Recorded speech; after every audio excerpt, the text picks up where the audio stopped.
It's wonderful to be with you all, and I want to begin by sending greetings of Unity Church Unitarian in St. Paul, Minnesota, who I hope instilled Rachel with a sense of what a loving congregation can do in a person's life.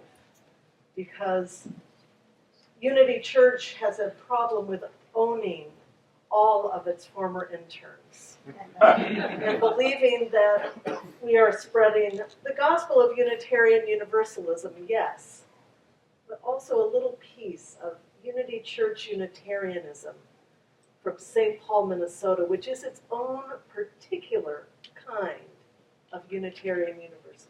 So it is wonderful to be with you. So not long before his assassination, Mahatma Gandhi gave his grandson a piece of paper upon which he had written what he thought of as the 7 blunders of the world.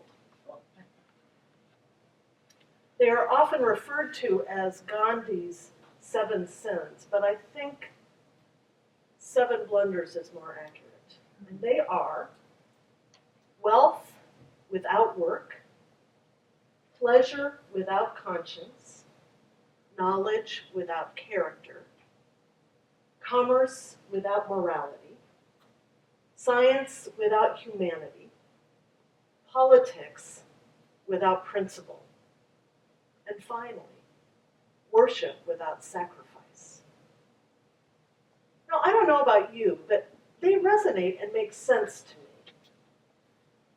I think we can all think of situations where these blunders have impacted the quality of our lives and the lives of those people we know and love.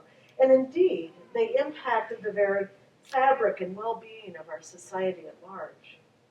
But I must confess, at first blush, when I read these 7 blunders, I was initially surprised by the last one. Worship. Well, Gandhi argued back. Could it be said that to bring their hurts and wounds into community involves the sacrifice of their isolation? And I kept thinking and wrestling, and Gandhi and I kept talking. If you've never talked to Gandhi, I completely commend it to you. He's a very provocative discussion partner. And he kept saying, worship without sacrifice. So I ask, are there things that you are willing to let go of in order to worship in this community? So let me begin with our big tent theology. And by this, I mean our Unitarian Universalist faith, which is devoted to the belief that we can find unity in the diversity of our different attitudes, approaches, and theologies. In this room, I can imagine, and Kirsten said it this morning in her sermon, that in this room we have atheists and pagans, agnostics, mystics, deists, theists of many different hues, and humanists. And we also have people who aren't really sure what it is they do believe. But they are clear that this community works and that they feel a part of it.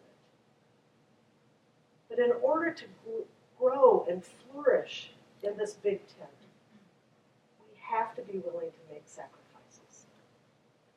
At our best, we willingly sacrifice hearing our own beliefs every Sunday echoed back to us.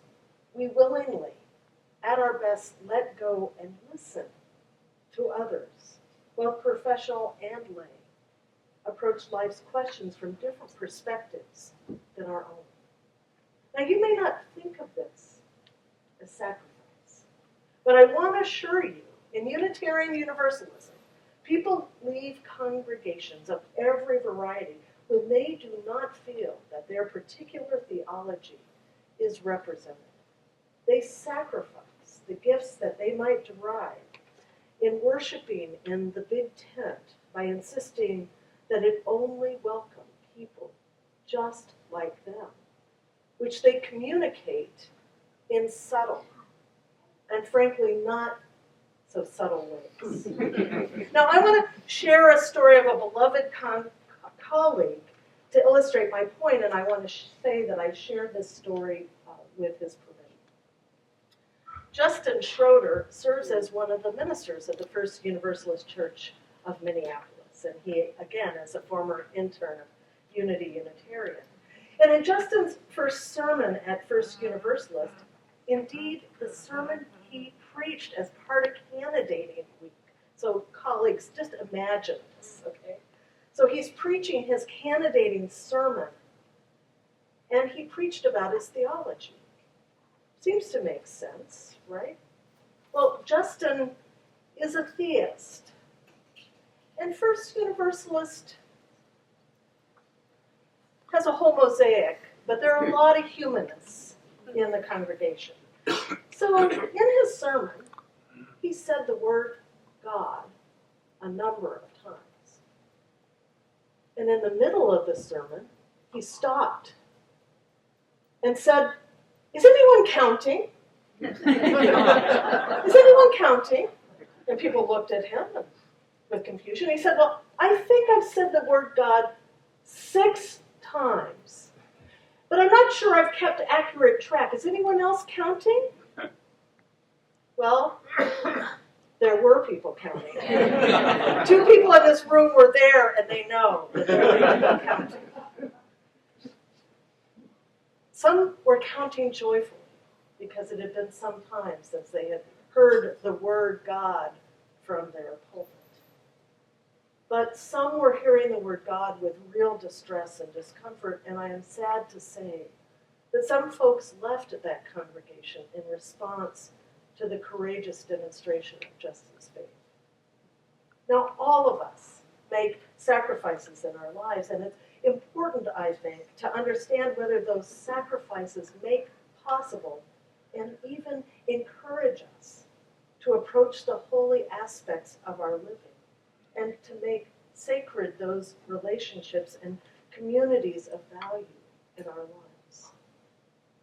When we are willing to share a big tent of theology and love with people who don't believe exactly as we do, then it could be said that we sacrifice our own opinions and certainties for something larger, or a place where all can feel welcomed and affirmed. All religious beliefs present here contribute to the magnificent mosaic of community each time we gather. Our diversity at its best invites the Spirit and invites holy interchange, which sometimes, I confess, can be really messy. But that's okay. It's okay to be messy. Holy interchange invites us to listen to one another and to let go of our need to be right. A tall order for many Unitarian Universalists. It invites us to let go of our profound arrogance that we know better than anyone else and let go of a strand of an exceptionalism that runs through our liberal faith. It encourages a humility of spirit, which in turn encourages us to listen to one another with greater openness, because believe it or not, we may not be right. And incorporating sacrifice in our life with choice and in self-awareness, we move against the current of the immediate gratification orientation of our current day culture. Now, the concept of sacrifice for something larger and more for long-term goals seems more and more to be countercultural. So to stand in a path of sacrifice, as foreign as that concept may be for religious liberals, again places you in that countercultural river in which we are so comfortable. Now, in the book of Genesis, in Jewish scripture, a story is recounted of Abraham and Sarah traveling in the desert. And with them is a big tent open on 3 sides. Its openness is intentional, so all know that they are welcome. And as the story goes in Genesis, Abraham is standing in the shade of the tent and looks out to see 3 strangers across the barren field. And he calls to them and invites them to join Sarah and him. And a feast is prepared for the strangers, and they are well cared for. Sarah and Abraham have, of course, entertained angels on land. Now, for those of us who have traveled in any desert, both literal and figurative, we know how harsh an environment it can be to travel in. Hospitality of the body and of the spirit can be life-saving. And I think the same can be said for our congregations.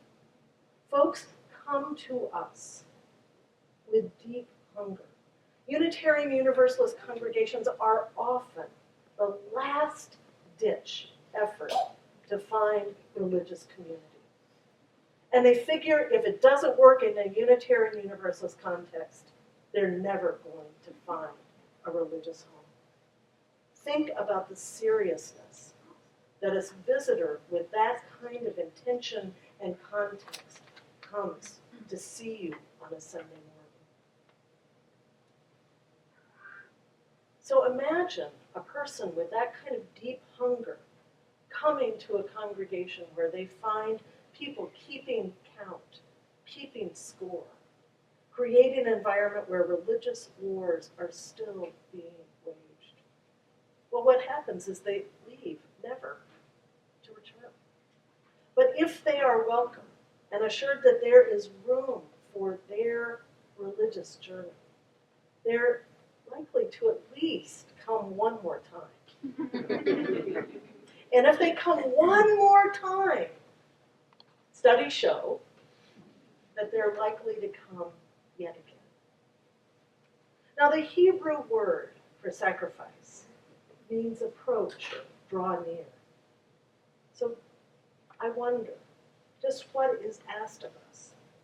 To draw near to the holy, to that which is most sacred to us, to draw near to God. Certainly, small sacrifices are necessary to be part of any human community. And according to Rabbi Aidan Steinfaltz, the aim of every sacrifice is to create a link. The idea is that a link is created by a process of interchange, of giving up and taking. He writes, taking from the bounty of the Lord is much easier than giving to the Lord. I am living, I am breathing, I am doing. The link already exists. The bounty, the power of life is being given to us every moment. And I try to do something that makes the link mutual. So how do we make the link mutual with the spirit of life, with the mystery of love, the mystery of our living? So sacrifice asks each of us to give something different. Each of us is called by life to give up certain things and ways of being in the world. And it has an important role in our spiritual lives because the link it can create can promote the deep and holy exchange that we seek. Now, obviously, sacrifice is not the only way to create the link. Gratitude, attention, service, these are all things that create a link.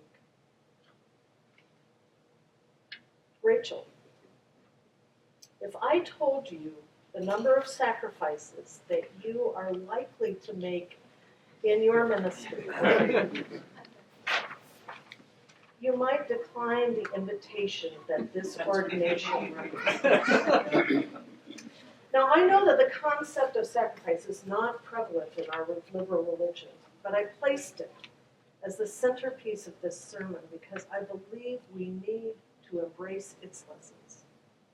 If we don't, I fear for the future and relevancy of our liberal gospel.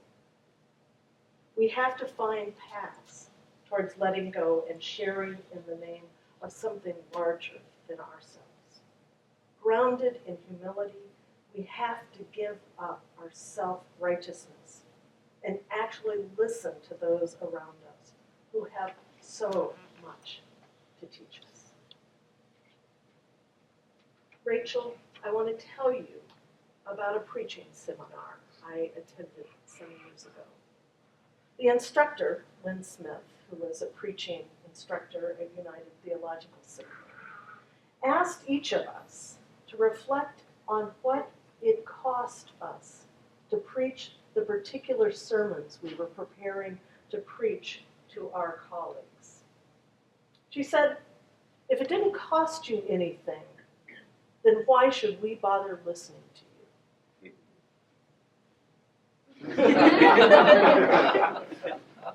I reread my sermon. I sat there stunned. What had that sermon cost me? I quickly rewrote the ending and tried to create a context where it actually cost me something to preach. Now, what's true is that getting up here costs dearly every Sunday. And I know that self-care is essential to sustaining a healthy and long-term ministry.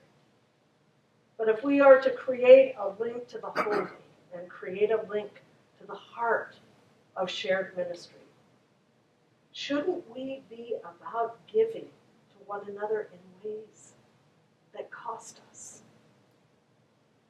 Aren't our religious communities precious enough? Isn't our liberal gospel significant enough to sacrifice for? At our best, we offer a big tent, a big, wide open tent, and it provides shelter from the storm and shade from the blaze of sun's power. But its open walls expose us to the open expanse of the horizon of our future. So I want to leave you with this image. In the Jewish wedding ceremony, the couple being married stands under a chuppah, which is designed to bring images of home, but also images of the flimsiness of home and where we might find true shelter. And often the chuppah is held by beloved family members and friends. What I want to leave you with today is a call to imagine yourselves holding the poles of the big tent of our open theology, that you are the protectors of that openness, of that sacred openness, which can welcome angels unaware. May each of us hold the pole to this open faith, be guardians of its faith, and welcome, and welcome, and welcome angels unaware. May it be so.